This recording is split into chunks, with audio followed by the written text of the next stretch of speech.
Hey, SpaceGab at SpaceGab.space. I haven't done a SpaceGab podcast for a long time, but I figured with all this stuff that's going on, I might as well do something.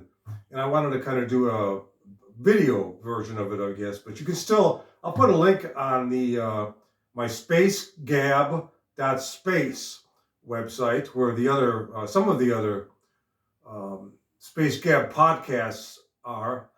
Started there, what is it, in 2013? Started Space Gab, and then numerous years after that until 2023 when I did the final episode. But so much is going on now, and normally I used to just talk about mostly space. Now it's kind of like, I don't know, you've got all these documentaries, it's all UFO, UAP, USO, and disclosure. Another documentary just came out, the Age of Disclosure, and a whole bunch of people, government people like me, government people, different careers. But I don't think there was anybody in that documentary that did what I did in the Department of Defense. 36 years I was in DOD, 36 years, and then I retired. You can see some of the stuff in the back here. From my DoD career, different certificates, training certificates, awards, different things like that, just all kinds of stuff.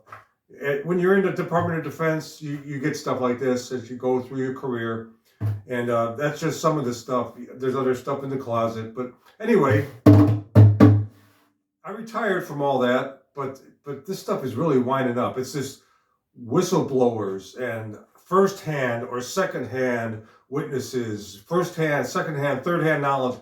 What a mess. But I'll tell you, and now they've got people that think they can, or they claim, I don't know if they think, but they claim they can summon craft, whatever, down and this.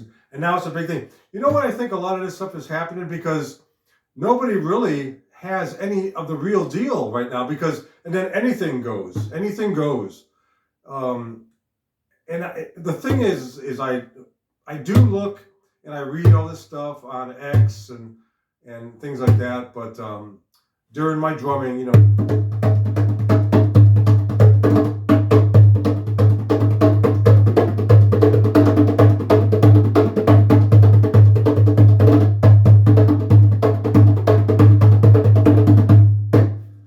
while I'm drumming, I think about all this stuff too, and it's always on my mind, different things. I was a long time ago, I was into the paranormal and UFO. I was inquiring about UFO a long time ago. Now I just kind of like read about it. I really don't get into it. The paranormal, I don't get into it at all anymore. But I was pretty popular way in the old days of paranormal when there was nothing. There was none of these fancy machines and all that. I used to create a bunch of that stuff from scratch. And, I'm in a bunch of books. I've been on television shows, magazines, newspapers, news articles, newscasts on TV, documentaries, things like that. So been there, done that. So I don't want to do that stuff anymore. And now you got people that are, boom, they see this stuff, opportunity. I'm going to get into it. I did all that stuff. But I maintain my career, retired from the DoD, and a lot of these people, I think, they work for the DoD. I'm not sure for a lot of their different backgrounds. Some of them I do know. Some of them I actually reached out to. Some of the people that did the same thing I did in the Air Force when I was active duty, I saw that some of them they did the same thing, and they were in this latest documentary. I reached out. I go, hey, did you know that place you were, I'm not going to tell you everything I did because you can go on my website, MikeColetta.com, MikeColetta.com, and you can read kind of like a brief bio, what I did, all the different systems in the Air Force, what I worked on, and the Army. I worked with DoD Army for a while too. But they've got all these people making all these claims. And you know what? I mean, for many decades, near the end of my career, not the total end, but mid to end. I supported the space industry. If you've heard my SpaceGab podcast, you've heard a bunch of those stories. Not everything, because you're never going to share everything. That's why I think a lot of these whistleblowers, they're not going to share everything. Number one, I don't think a lot of them have firsthand knowledge. I really don't, because they weren't even in a career field where they would have had access to, like, let's say, the space surveillance systems. I supported the space surveillance systems that looked up into the sky and all over the place. We looked for orbiting objects. We captured unknowns sometimes, yes, unknowns. Recently, there was an article done in the Debrief and Mashable.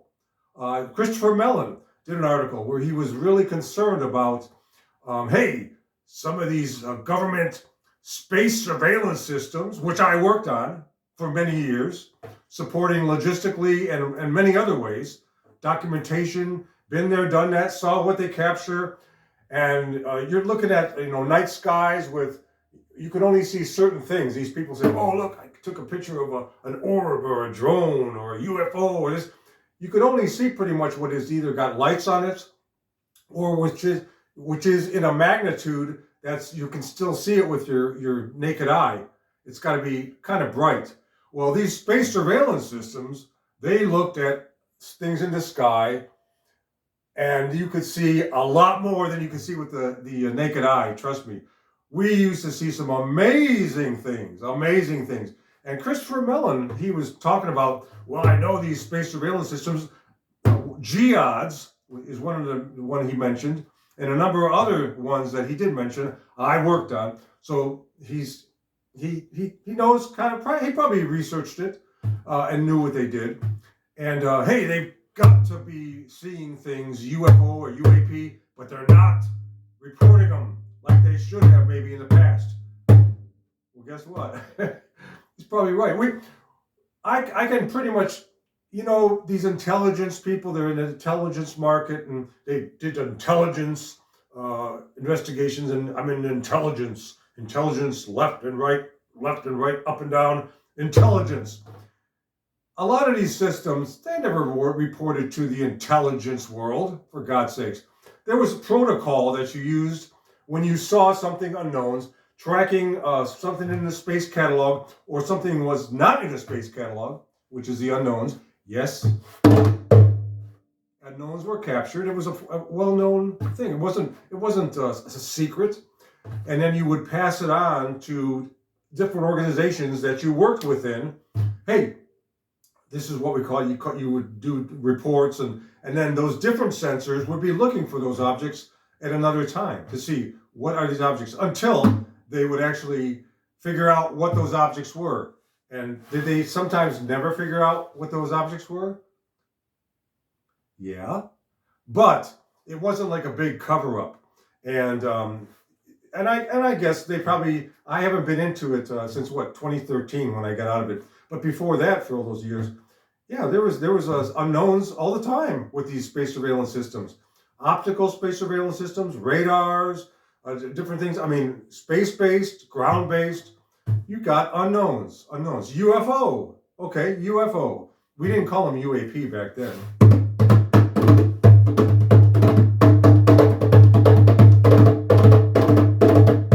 So yeah, but it's kind of interesting.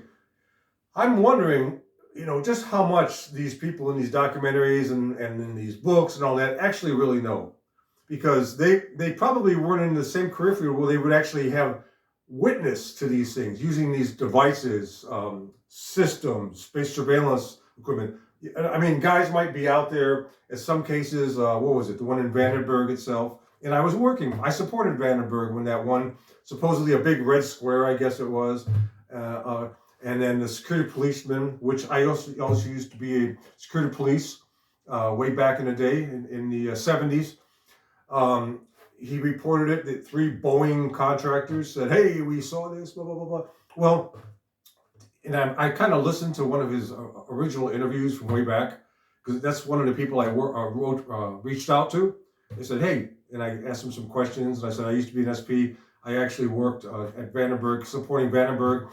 that those complexes, the launch complexes themselves, where you saw all this stuff, you guys responded to, and you did reports. He didn't actually see this stuff. I guess the contractor saw it. But we also had contractors. I was DoD civilian, and we had contractors that worked on our tasks. And we also had contractors that supported these launch complexes. So I figured, hey, let's share some things. What'd you actually see? Blah, blah, blah, blah. Because I didn't watch the documentary.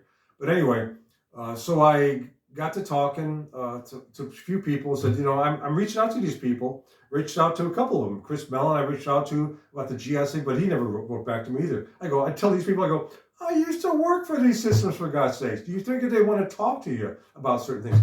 No. Number of other things happened? Nothing. I'm not looking for fame or anything. I've already been there, done that with the paranormal stuff, the UFO stuff. Went to Roswell a number of times.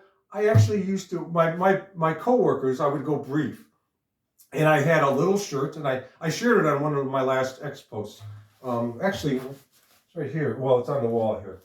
But it's me and one of the professional pictures that they took during probably an award or something I got. But I have my little tie on with my little aliens. It's a black tie with gray aliens. And I used to wear that sometimes when we go around briefing. And the people that worked with me, the government people, you have like-minded government people, just like myself, who were into UFOs, who were into the paranormal, all that kind of stuff. It's normal. And we would all kind of know each other. And so they'd say, hey, Mike has got that UFO tie on, that alien tie. He must be wanting to talk about this stuff. So we would get together sometimes and talk. And even during my regular briefings for my different projects I worked on, as you've got sometimes a couple hundred people out there you're briefing. They would laugh and say, hey, Mike, are you going to brief on the UFOs today? I go, you'll just have to wait and see. Hey, we heard you were out in Roswell at one of the crash sites, Mike. You'll just have to wait and see. And I wouldn't brief that stuff but it was a joke. Oh yeah, I got this briefing here. But no, not during the government time. I didn't do the briefings. But after the government time, when we would all get together, you share stories because you all worked on systems where it was very interesting. Things you could have seen. You just share things back and forth. But yeah, I was very interested in that kind of stuff. Really, really interesting. I've been, like I said, go to mycoletta.com, I think. And then there's some tags on top about the UFO times I did. Some of it, anyway. Paranormal and some other things I did up there on the very top on a link on the webpage. But then it gives a little bio of what I did in the government and then my hobbies and things like that. But it's kind of neat. But, I just wanted to say, my gosh, all this stuff going on with these documentaries and the books and this and that. But things are just changing. It's like crazy. I had to stop looking at a lot of this stuff because it's just, I think they're making up a lot of stuff. Because why? Because they're frustrated because when they're promised, we've got disclosure for you. And then they got nothing except stories and no evidence and all that. Because probably why, and I've always said, I posted this a couple times, they probably aren't going to tell you because, number one, they really don't have the information or the stuff to show you because they got the story from someone else because they're saying, I was in intelligence, I was this, I was that. Well, people aren't going to they probably didn't even go to those organizations on things. They probably handled it within ways they handle it like we did, within the organizations that encompassed all of our systems, for all the different systems that I worked on. So they probably got, like Chris Mellon was saying in a thing, they questioned whether or not they had reporting things. Yes, there's actually for the Geod system anyway, there was a video from, I think it's like 8 years ago or something. I did post a link to it on one of my X files, one of my X posts. But yeah, they talk about it, and he tells them, hey, if we see unknowns, and they were saying for Geods at that time, they says we every session, every night, we're seeing maybe like 20 plus unknowns, UFOs. Not UFOs, but they were called unknowns until you figured out what they were. But there was a process to see what those were. So this is kind of a weird space gab. I don't know. I just wanted to get some things, just talk a little bit on these things. But so I guess I'll stop there. But it's kind of interesting. But yeah, I don't know what these people saw. I don't know if they have the evidence, but supposedly, right now everybody's saying same stories, same people. Where's the beef? Where's the beef? So they might not have the beef. Okay, just putting it that way. They might just be telling stories. I don't know. We can't say because this. We can't say because that. Well, and then one other thing before I close. People were saying, "Hey, they're going to share all this stuff." I figured out in the beginning when they were saying all this, why is the government not stopping them from saying this? Because probably the government knows they don't have any of the good stuff that they're going to share with you. That's why. And I posted that too. I said, chances are the government knows there's nothing that they're going to share with you that is going to be damaging. Or, probably, I don't know. I'll just say, is it going to be the real deal? Or do they have it? Because a lot of them probably aren't going to tell it.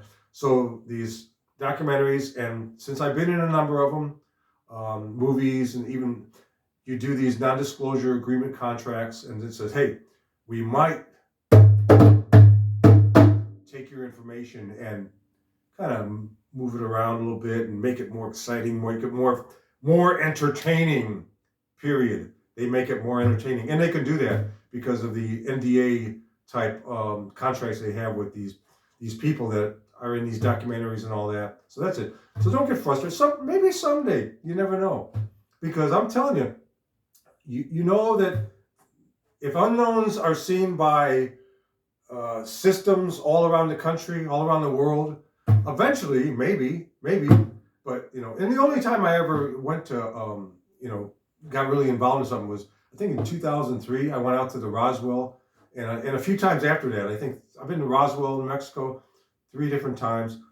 In 2003, I actually went to one of the crash sites when some of the people that are now passed on were still alive. I talked to a number of them when I was out there at the UFO museum, and they gave me this map out to, what was it, the Ragsdale crash site. Went out there and I walked around and all that. So all my buddies at work, my contractor buddies and my government buddies were saying, "Oh my God, tell us all about it," and all that. So that's another thing.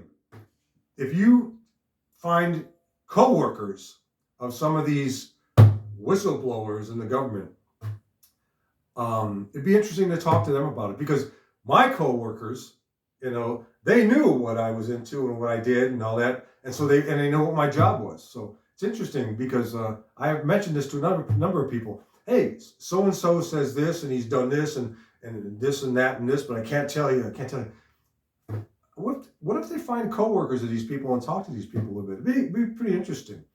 You could find my coworkers because they knew what I was into. So hey, that's kind of like my video SpaceGab podcast. So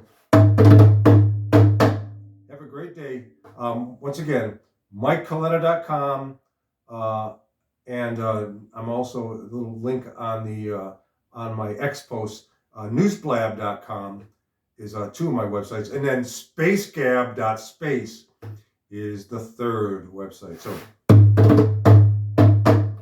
have a great day. Hey, check it out, Sasquatch.